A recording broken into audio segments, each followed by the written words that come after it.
கரூரிலே நான் குழந்தையிலிருந்து ஜோதிடங்களை என் தந்தையின் மூலமாக நிறைய விஷயங்களை தெரிந்து கொண்டிருந்தேன். நித்திதி நட்சத்திரம் இவங்களுக்கு தெரிந்து கொண்டிருந்தேன். அதை முறைப்படுத்த வேண்டும் என்று என்னோடு இருந்த அனுமந்த் ஐயா அவர்கள் ஒரு இடத்துல என்னை சேர்த்து இந்த மாதிரி இது தெரிஞ்சுக்கங்கன்னு சொல்லி பண்ணார். அந்த காலகட்டத்தில் மேலும் என்னை முறைப்படுத்துவதற்கு நான் சென்ற முதல் குருநாதர் சுந்தரராஜன் ஐயா அவர்கள் மிக அற்புதமான அன்பர். எப்போ எங்கே பார்த்தாலும் சரி இதை எப்படி பண்ணாடுன்னு சொல்லி, மற்றும் இல்லாமல் அந்த சாரத்திலேயே ஒவ்வொருத்தங்க ஒவ்வொரு பாணி கையில் ஆண்டவன் கொடுத்துருக்கார். ஜோதிடத்தில் வந்து 1 2ன்னு இல்லை, நிறைய விஷயங்களை ஆண்டவன் கொடுத்துருக்கார். பல விஷயங்கள் ஜோதிடத்தில் டிஎன்ஏ இருக்குது, பாவகம் இருக்குது, ஒவ்வொன்றும் ஒரு வகையில் இருக்குது. அதில் பார்த்தோம் அப்படின்னா நம்ம ஐயா வந்து நட்சத்திரத்திலேயே சாரம்தான் மெயின்னு சொல்லி சாரத்தை வலுவாக பிடித்து கொண்டு நமக்கு இப்பொழுது நட்சத்திரத்தை பற்றி நம் கோவில்களில் நட்சத்திரத்தை வைத்து ஏன் வழிபாடுகளை செய்கிறார்கள் என்கின்ற விளக்கத்தை நம்ம சுந்தரராஜன் ஐயா அவர்கள் வழங்குவார். அதற்கு முன்பாக கரூர் ஸ்ரீ மகாவிஷ்ணுவின் சார்பாக எமது குருநாதர் தங்கமணி ஐயா அவர்கள் மரியாதை செலுத்துவார்.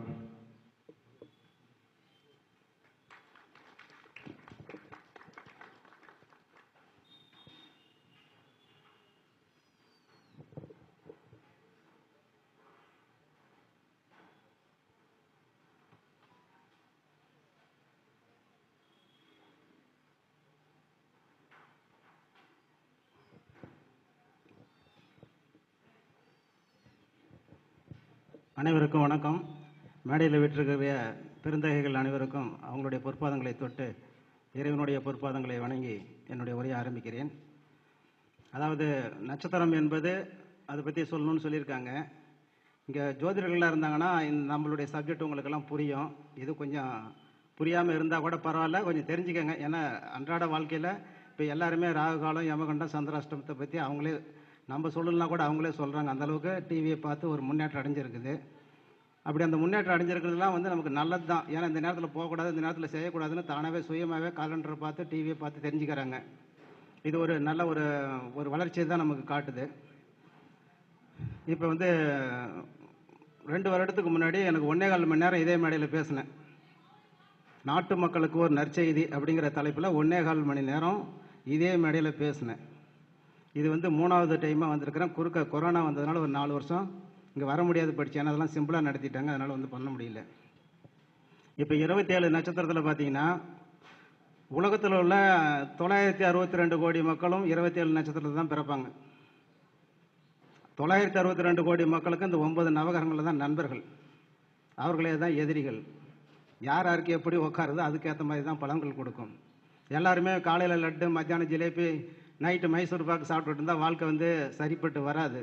இனிப்பும் கசப்பும் கலந்தது தான் வாழ்க்கை என்பதை உணர்த்துவதற்காகத்தான் எல்லா மனிதர்களுக்கும் துன்பமும் கஷ்டமும் நல்லதும் கெட்டதும் கலந்து தான் இறைவன் கொடுத்துருக்காரு. அதை நம்ம ஏற்றுக்கொள்ளக்கூடிய மனப்பக்குவத்தை வளர்த்து கொண்டோம்னா இந்த உலகத்தை வந்து உப்புன்னு ஊதிடலாம். இன்றைக்கி ஜாதகம் பார்க்க வரவங்களாம் நிறைய பேர் ஒரு சிரம துன்பத்தில் தான் வராங்க. பார்த்தோம்னா முந்தா நாள் நாகப்பட்டினத்துலேருந்து ஒருத்தர் வந்து கேட்டாங்க. ஒரு மேட்ரு சொன்னேன், என்ன உங்கள் ஊரில் எப்படி தானே அப்படின்னா, எல்லா ஊர்லேயும் அப்படி தான் அப்படின்னு சொல்லும்போது, கோயம்புத்தூர்லேயும் அப்படி தான், மதுரையிலையும் அப்படி தான், திண்டுக்கல்லையும் அப்படி தான், சேலத்துலேயும் அப்படி தான், எல்லா ஊர்லேயும் அதே ஒரு பிரச்சனை தான். சரி, அது போகட்டும். இப்போ 27 நட்சத்திரத்துக்கு சிம்பிளாக சொல்லிவிட்டு பொது கருத்துக்களை சொல்கிறேன். ஏன்னா வந்தவங்களுக்குள்ள ஒரு பயனுள்ளதாக இருக்கணும். நட்சத்திரங்கள் வந்து 27. இன்னொரு நட்சத்திரம் அபிஜித் நட்சத்திரம்னு ஒன்று இருக்குது, அது 28வது நட்சத்திரம். அது வந்து பயன்பாட்டில் இல்லை. அதாவது திருவோண நட்சத்திரத்துக்கும் அவிட்ட நட்சத்திரம் 1ஆம் பாதத்துக்கும் இடையில அந்த அபிஜித் நட்சத்திரம் இருக்குது. அந்த நட்சத்திரத்தில் என்ன பண்ணோன்னா, வானத்தில் இருக்கிற மேகம் போய் தண்ணி குடிக்கிறதுக்கு போகும். தண்ணி குடிக்க போதுன்னா எங்கே, கடலில் போய் தண்ணி குடிச்சிட்டு வந்தால் தான் அடுத்த வருஷம் நல்ல மழை பெய்யும். அதுக்கு பேர் கர்ப்போட்டம்னு சொல்லுவாங்க. இதுக்கு மட்டும் அந்த அபிஜித் நட்சத்திரம் வந்து பயன்படுது. 2வது 27 நட்சத்திரத்தில் பார்த்தீங்கன்னா காலற்ற நட்சத்திரம், உடலற்ற நட்சத்திரம், தலையற்ற நட்சத்திரம்னு 3 கிரகத்துக்கு 9 நட்சத்திரங்கள் இருக்குது. அது சூரியனுடைய நட்சத்திரம் கிருத்திகை, உத்திரம், உத்திராடம் 3 வந்து காலற்ற நட்சத்திரம். காலற்றது சூரியனுடைய நட்சத்திரம், உடலற்றது செவ்வாயினுடைய நட்சத்திரம் மிருகசீரிடம், சித்திரை, அவிட்டம். அப்புறம் இது குருவனுடைய நட்சத்திரம் புனர்பூசம், விசாகம், புரட்டாதி வந்து தலையற்ற நட்சத்திரம். ஆக வந்து இந்த 9 நட்சத்திரங்கள் வந்து 2 ராசிகளையும் ஆக்கிரமிப்பு பண்ணியிருக்கு. ஆகையினால இவங்க ஒரு காரியத்தை வந்து ஆரம்பிக்க முடியாது. யாராவது ஆரம்பித்து கொடுத்தாங்கன்னா அதில் வந்து அவங்க ஜெயிக்க முடியும். இன்னொரு ராசிக்கு இதை ஃபஸ்ட்டு ஆரம்பிக்க தெரியும், முடிக்க தெரியாது. அது அடுத்தவங்க தான் வந்து அதை முடிக்கணும். இது மாதிரி 3க்கு 3 விதமான அமைப்புகள் போயிட்டுருக்குது. அப்புறம் 27 நட்சத்திரத்தில் இந்த திருவாதிரை சுவாதி 2 நட்சத்திரம், ஆயில்ய நட்சத்திரம், அதுக்கடுத்தது கேட்ட நட்சத்திரம் 2, பரணி பூரம் பூராடம் அதில் ஒரு 3 நட்சத்திரம், சித்திரை நட்சத்திரம் 1, கிருத்திகை நட்சத்திரம் 1, மக நட்சத்திரம் 1, பூரட்டாதி 1, விசாகம் 1. இந்த 12 நட்சத்திரங்களும் ஆகாத நட்சத்திரம். ஆதிரை பரணி முப்பூரம் கேட்டை தீதிரி விசாகம் சுவாதிதனில் பாய்தனில் படுத்தார் தேரார் பாம்பின் வாயில் மாதனம் கொடுத்தார் வந்து மீளார் அப்படின்னு சொல்லி அதில் ஒரு பாட்டு கொடுத்துருக்காங்க. அப்படின்னா இந்த 12 நட்சத்திரத்தில் அன்னைக்கு இருப்பு இருக்கிற அன்னைக்கு கடன் கொடுத்தீங்கன்னா அந்த கடன் திரும்பி வராது. கடன் வாங்கணும் செத்து போயிடுவோம், அந்த கடன் திருப்பி நமக்கு வராது. இந்த 12 நட்சத்திரம். ரெண்டாவது, இந்த 12 நட்சத்திரம் இருப்பு உள்ள அன்னைக்கு ஒரு மனுஷன் நோய்வாய்ப்பட்டானா அவன் எழுந்திரிச்சு வரமாட்டான். எங்களை கேட்ட உடனே சொல்லிவிடுவாங்க, டிக்கெட் வாங்கிடுவாங்க, டிக்கெட் வாங்கி பாக்கெட்டில் போட்டாச்சு, இனிமேல் அது வராது அப்படின்னு சொல்லி அடித்து உறுதியாக சொல்லிடலாம். இதெல்லாம் நான் சொல்லலை, சித்தர்கள் அட்டமாசியத்தின் மூலம் வான்மண்டலம் சஞ்சாரம் மேற்கொண்டு வானத்தில் இருக்கிற உண்மையெல்லாம் கண்டுபிடிச்சு நமக்கு வந்து பாடல்கள் வடிவில் கொடுத்துருக்காங்க.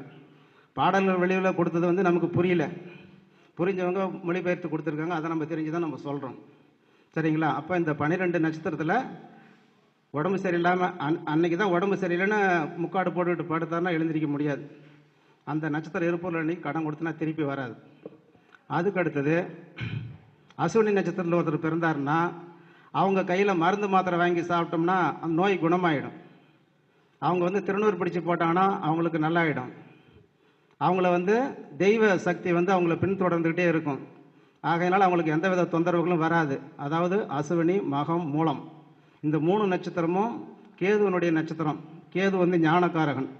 எல்லா கோயிலுக்குள்ளேயும் நம்ம சாமி கும்பிட போகணும்னா கேதுவனுடைய அனுகிரகம் இல்லாமல் நம்ம கோயிலுக்கு போக முடியாது. அதுக்கு அடுத்தது ராகுவனுடைய நட்சத்திரம் திருவாதிரை சுவாதி சதயம். இந்த நட்சத்திரத்தில் பிறந்தவங்க ராகு காலம் பார்க்க வேண்டாம், யமகண்டம் பார்க்க வேண்டாம், எந்த ஒரு நல்ல நேரம் கெட்ட நேரம்னு எதுவும் பார்க்க வேண்டியதில்லை. எல்லா நேரமே அவங்க வந்து பயன்படுத்தலாம், அவங்கள வந்து ஒன்றும் செய்யாது. அதனால் வந்து திருவாதிரை சுவாதி சதயம் இந்த நட்சத்திரத்தில் யாராவது பிறந்திருந்தீங்கன்னா அந்த நட்சத்திரக்காரங்க வந்து சகுனங்கள் எதுவும் பார்க்காதீங்க, சகுனம் உங்களுக்கு ஒன்றும் பண்ணாது. அதே மாதிரி எந்தவித ஒரு தடங்களும் உங்களுக்கு வராது. ராகு காலமும் பார்க்க வேண்டாம், யமகாலண்டமும் பார்க்காம உங்களுடைய செயல்பாடுகளை நீங்கள் பட்ட வச்சுக்கிட்டே இருக்கலாம். இவங்களுக்கெல்லாம் வந்து அந்நிய மொழி அந்நிய பாஷையினுடைய தொடர்பு ஏற்படும். அதாவது வேறு மாநிலத்தில் போய் நம்ம கொஞ்ச நாளைக்கு வேலை பார்க்குறது, அல்லது நம்ம வீட்டில் வேறு மொழி பேசுகிறவங்களை குடி வைக்கிறது, அல்லது வேறு மொழி பேசுகிறவங்க வீட்டில் நம்ம குடியிருக்கிறது, இது மாதிரி தொடர்புகளும் நமக்கு ஏற்படுத்தி கொடுக்கும். இந்த சுவாதி சதயம் ராகு நட்சத்திரத்தில் பிறந்தவங்களுக்கு கட்டாயமாக இந்த தொடர்பு இருந்தே தீரும். அதுக்கு அடுத்ததாக இந்த நம்ம வழிபாடு வைக்கிறது, ஒரு நல்லதெல்லாம் செய்கிறது அப்படின்னா ஒன்று நம்ம பிறந்த கிழமை அன்னைக்கு பண்ணணும், அல்லது நம்ம பிறந்த நட்சத்திரம் அன்னைக்கு பண்ணணும். அதனால தான் கோயிலில் வந்து ஜென்ம நட்சத்திரம் உங்களுக்கு என்னான்னு கேட்பாங்க. நம்ம சொன்னோம்னா அது 2 ராசியில் சிலது வரும். இப்போ சித்திரை நட்சத்திரம் சொன்னோம்னா அந்த சுவாமிஜி வந்து கன்னி ராசி நமோ நமாயி அப்படின்னு சொல்லிவிடுவார். நீங்கள் சொல்லும்போது மிருகசீரட நட்சத்திரக்காரங்க, கிருத்திகை நட்சத்திரக்காரங்க, உத்தர நட்சத்திரக்காரங்க, உத்தராடம், அவிட்டம், இவங்கெல்லாம் வந்து அந்த ராசியும் சேர்த்தே சொல்லுங்கள். சொன்னீங்கன்னா உங்களுக்கு நல்லது. அப்போ வந்து நீங்கள் வந்து பிறந்த கிழமையில் அன்னைக்கு சாமி கும்பிட்டீங்கன்னா 100% உங்களுக்கு பலன் கொடுக்கும். நீங்கள் பிறந்த நட்சத்திரம் அன்னைக்கு வழிபாடு செஞ்சீங்கன்னா அது வந்து 1000% உங்களுக்கு பலன்களை கொடுக்கும். இதை யாரும் மறந்துடாதீங்க. இது 2ம் முக்கியமானது. இன்றைக்கி ஆலயங்களில் எல்லாமே ஒரு பூஜைகள் நடப்பது அத்தனையுமே நட்சத்திரத்தின் அடிப்படையில் தான் நடக்குது. அதுக்கு உதாரணம் இப்போ சமீபத்தில் ஸ்ரீவில்லிபுத்தூரில் ஆண்டாள் அம்பாளுக்கு ஆடி பூரம் அப்படிங்கிற நாளில் தான் வந்து அவங்களுக்கு ஒரு அபிஷேக ஆராதனை பெரிய ஒரு விழாவே நடத்தியிருக்காங்க. அதே மாதிரி பங்குனி உத்தரம், அப்போ பங்குனி மாதம் உத்தரம் நட்சத்திரம் வர அன்றைக்கி தான் பழனியில் இருக்கிற முருகனுக்கும் தேரோட்டங்கள் நடக்குது. அப்போ ஒவ்வொன்றுக்குமே வைகாசி விசாகம், ஆவணி அவிட்டம் அப்படிங்கிற மாதிரி நட்சத்திரத்தில் தான் இதெல்லாம் வந்து பண்ணிக்கிட்டு இருக்காங்க. ஆக மொத்தம் குருநாதர் ஐயா வருக வருக வரவேற்கிறோம். உட்கார்.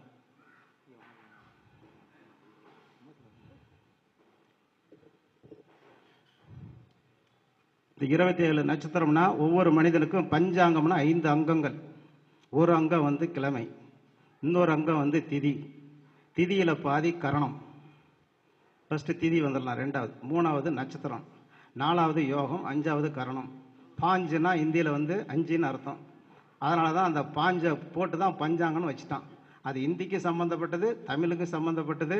இந்தி பேசுகிற மாநிலம் தான் இந்தியாவில் அதிகமாக இருக்குது.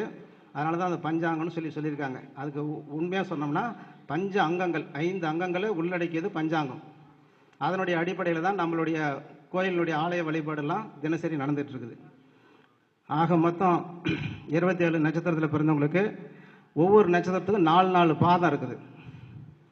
அதே மாதிரி ஒவ்வொரு நட்சத்திரத்துக்கும் ஒரு அதிதேவதை இருக்கிறாங்க. இப்போ அசுவினியில் பிறந்தவங்க வந்து சித்ராகுப்தன் அப்படிங்கிறவர் நம்ம காஞ்சிபுரத்தில் இருக்கார். அவரை தான் போய் வழிபடணும். அப்படி முடியலன்னா அவருக்கு அதிதேவதைன்னு சொல்லக்கூடியவர் விநாயகர் பெருமானை வழிபாடு பண்ணலாம். பரணி நட்சத்திரத்தில் பிறந்தவங்களுக்கு சுக்கிர பகவானை வழிபாடு பண்ணணும். அப்படின்னா கஞ்சனூரில் இருக்கக்கூடிய சுக்கிர பகவான் அக்னிபுரீஸ்வரராக இருக்கிறார், அங்கே வழிபாடு பண்ணலாம். இல்லைன்னா ஸ்ரீரங்கத்தில் இருக்கக்கூடிய ஸ்ரீ மகாலட்சுமி தேவியை அங்கே போய் வழிபடலாம். அதே மாதிரி கிருத்திகை நட்சத்திரத்துக்கு சூரியனார் கோயிலில் வழிபடலாம். இது மாதிரி 27 நட்சத்திரத்துக்கும் வழிபாட்டு கோயில்கள் இருக்குது. அவ்வளவும் இப்போ சொல்ல முடியாது. நான் நாட்டு மக்களுக்கு ஒரு நற்செய்திங்கிற தலைப்பில் வந்துடுறேன். நட்சத்திரத்துக்கு போதுமா? போதும். நமக்கு நல்ல எண்ணங்கள் ஃபஸ்ட்டு, எண்ண தூய்மைகள் வேணும். அதாவது பொறாமை குணம் அறவே இருக்கக்கூடாது, சாபம் விடுற குணமும் இருக்கக்கூடாது. இது 2 நமக்கு இருக்கக்கூடாது. நல்ல எண்ணங்கள் நமக்கு வேணும். ஒருத்தர் வந்து 1000 ரூபாய்க்கு 100 ரூபாயை 10 ரூபா நோட்டாக மாற்றிக்கிட்டு கோயிலுக்கு வந்தார். எல்லாத்துக்கும் 10 ரூபா கொடுத்தாரு. எல்லாருமே நல்லா இருக்கணும் நல்லா இருக்கணும் அவர் வாழ்த்துனாங்க. 3 டைம் அவர் கூட போனேன். 3 டைம் வாழ்த்துனாங்க. நீ என்ன கஞ்ச பேசினாரு, 1 ரூபா கூட போடலைன்னாரு. உன்னுடைய வேண்டுதல் வேற, என்னுடைய வேண்டுதல் வேற, பார்க்கலாமையா அப்படின்னேன். சரி எப்படி நீ என்ன பண்ணுறன்னா, அப்போ நான் சொன்னேன், நான் ஒரு மினி பஸ்ஸில் ஏறுவேன். 3 பேர் தான் உட்காந்துருப்பாங்க. அந்த பஸ்ஸு இல்லை பேசஞ்சர் அதிகமாக போனால் தான் அந்த முதலாளிக்கு அந்த கண்டக்டரும் பதில் சொல்ல முடியும், அந்த ஓனரும் பதில் சொல்ல முடியும். அப்போ நான் வேண்டிக்குவேன், நான் செஞ்ச புண்ணியம், நான் செஞ்ச தர்மம், நான் செஞ்ச ஒழுக்கம் சரியாக இருந்தால் அடுத்த ஸ்டேஜுக்குள்ளார ஒரு 10 பேர் வண்டியில் ஏறணும்னு வேண்டிக்குவேன். கரெக்டாக லைட் ஹவுஸ் போகிறதுக்குள்ளார 15 பேர் கட்டட வேலை செய்கிறவங்க வந்து வண்டியில் ஏறிக்கவங்க.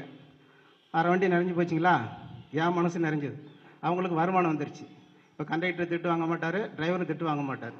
அதே போல் ஷேர் ஆட்டோவில் வரும்போதும் நான் வேண்டிக்குவேன். அவங்க என்னை வேண்ட சொன்னாங்களா? இது மாதிரி நம்ம உதவி செஞ்சோம்னா இந்த உதவி பார்த்துட்டு சிவபெருமான் அங்கேருந்து என்னை பார்த்து சிரிப்பார். இந்த 100 வச்சுக்கோ, இந்த 200 வச்சுக்கோ. அது மாதிரி ஏகப்பட்டது எனக்கு கொடுத்துருக்காரு, ஏகப்பட்டது வாங்கியிருக்கேன். எங்கள் மாடியில் ஒரு அம்மா குடியிருந்தாங்க, முழுகாமல் இருக்காங்க. 9 மாதம். வீட்டுக்காரர் 3 லாரி வச்சுருக்கார், டிரைவராக இருக்கிறார். அவர் வந்து வெளியூர் போயிட்டார். சொன்னேன், எப்போம்மா டெலிவரின்னு? இன்னும் 10 நாள் இருக்குது. வீட்டுக்காரர் வந்துடுவாரா? வந்துடுவார். 4 நாள் இருக்கும்போதே வந்துடுவார்னு சொல்லிட்டார். திடீர்னு பார்த்து ஏதாவது ஒரு அவசரத்தில் ஏதாவது ஆயிடுச்சுன்னா என்ன பண்ணுறதுன்னு 2 ஆட்டோக்காரங்கிட்ட நம்பர் வாங்கினேன். ஏன் 2 ஆட்டோக்காரங்கிட்ட வாங்கினேன்? ஒருத்தர் தண்ணி போட்டுக்கிட்டு ஒருத்தர் ஏதாவது ஒரு தூக்கத்தில் எடுக்கலை, ஏதோ ஒரு லவ் ஸ்பீக்கரில் இருக்கிறார் எடுக்கலன்னு வச்சுக்கோங்களேன், இன்னொருத்தர் கூப்பிடலாம் அப்படின்னு 2 ஆட்டோக்காரர்கிட்ட நம்பர் வாங்கிட்டு, அப்பத்தி பணம் 7000 ரூபா பேங்க்கில் வந்து ஏடிஎம்மில், அப்போ தான் ஏடிஎம்மில் எப்படி எடுக்கிறதுன்னு நான் கற்றுக்கிட்டேன். எடுத்துகிட்டு வந்து 7000 ரூபா வச்சுருந்தேன். இது வந்து அந்த அம்மாவுக்கு தெரியாது, அவங்க வீட்டுக்காரருக்கு தெரியாது. ஆனால் கரெக்டாக வந்துட்டார். வந்து டெலிவரி ஆகி நல்ல முறையாக போயிடுச்சு. ஆனால் அவங்க வந்து என்கிட்ட எதுவும் கேட்காமையே நான் இந்த மாதிரி என்னுடைய செயல்பாடுகளை நான் வச்சுருந்தேன். இது கடைசியில் எப்படியோ ஒரு வழியாக லேடிஸ்கிட்ட சொன்னோம்னா தான் அது வந்து 100 பேர்த்துக்கு போயிடுமே ஒரே நாள். டிமென்ட்டு போயிடுச்சு. அண்ணா இருந்தால் உங்களை மாதிரி ஆளுங்க இருக்கிற இடத்துல நாங்கள் குடியிருக்கணும்னா அப்படின்னு சொல்லிட்டு கடைசியில் வீட்டை விட்டு காலி பண்ணும்போது காலில் விழுந்து ஆசீர்வாதம் வாங்கிட்டு போனாங்க. சரிங்களா? இது மாதிரி ஒரு நல்ல எண்ணங்கள் வேணும். தாய் தந்தையர்களை வந்து வணங்குங்க. அதே மாதிரி நம்ம மாமனார் மாமியாரை வணங்குங்க, நம்ம தாத்தா பாட்டியை வணங்குங்க. இவங்க மட்டும்தான் நம்ம மேலே அதிக அக்கறை உள்ளவங்க. இவங்களால நமக்கு வால் முளைச்சிக்கிச்சு, கொம்பு முளைச்சிக்கிச்சு. அதனால அவங்களால நம்ம மதிக்கிறதில்லை. இதனுடைய இது சிரமங்கள்லாம் பின்னாடி நம்ம அந்த வயசை எட்டும்போது உணர்வோம். அப்போ உணர்ந்து எதுக்காகுது? அப்போ காலத்திலே வந்து நம்ம உணர்ந்தோம்னா தான் அது நம்ம வந்து செயலாகத்துக்கு வர முடியும். சரிங்களா இல்லையா? அதனால் வந்து அம்மாவை வந்து வணங்கணுன்னா நீங்கள் போய் பொழுதுனைக்கு வணங்கிட்டு இருக்க வேணாம். மனசில் நினச்சிக்கங்க. துணிமணி வாங்கி கொடுங்க, சோத்துக்கு அலைய விடாமல் பண்ணுங்க. அதே மாதிரி நம்ம மாமனார் மாமியார்னா அவங்களுக்கு மரியாதை நடந்துக்கங்க. தாத்தா பாட்டி முன்னோர்கள் இறந்துருப்பாங்க, அவங்கள வந்து வழிபாடு வைங்க. இதெல்லாம் வந்து உங்கள் வாழ்க்கை தரத்தை உயர்த்தும். கோயிலில் பார்த்தீங்கன்னா எல்லா சாமிங்களும் 12 கை 6 கை 8 கை வச்சுக்கிட்டு நிறையா வந்து இன்ஸ்ட்ருமெண்ட்ஸ்லாம் கையில் வச்சுருப்பாங்க. அவங்களுடைய ஒரு இது பாம்பு, அதே மாதிரி சூளம், உடுக்கை அப்படிலாம் வச்சுருப்பாங்க. இந்த ராமலிங்க வள்ளலார் மட்டும் பாருங்கள், எதையுமே வச்சிருக்க மாட்டார், ஒரு முக்காடு மட்டும் தான் போட்டு உட்காந்துருப்பார். எனக்கு பிடிச்ச ஒரே தெய்வம் அவர் தான். என்கட வா, அமைதியாக இருப்பாய், அமைதியாக ஜோதி வடிவமாக நான் ஆன மாதிரி ஒன்றையும் கூட்டிகிட்டு போயிடுறேன் அப்படின்னு சொல்லக்கூடியவர் அவர். அவர் சிவனுடைய பக்தர் தான், சிவனுடைய பக்தன் தான். அதனால தான் சிவனுடைய சன்னியில் அவரை பற்றி நான் பேசுகிறேன். அப்போ ராமலிங்க வள்ளலார் ஒரு டைம் என்ன பண்ணாருன்னா, அவருக்கு கல்யாணம் ஆகலை. எல்லோரும் சாப்பாடு கொண்டு வந்து ஒரு நாளைக்கு ஒரு வீட்டில் இருக்கிறவங்க கொண்டாந்து கொடுக்கணும். ஒரு நாள் ஒரு அம்மா கொண்டாந்து சாப்பாடு கொடுத்தது. பெண்களே தயவுசெய்து சொல்கிறத கேளுங்க. ஒரு நாள் ஒரு அம்மா சமையல் வந்து கொடுத்தது. கொடுத்த உடனே அவர் சாப்பிடல. காலையில் தூக்கி பார்த்தா போசி வெயிட்டாக இருக்குது. ஏப்பா சாப்பிடலையா சாமி அப்படின்னு கேட்குவோம்.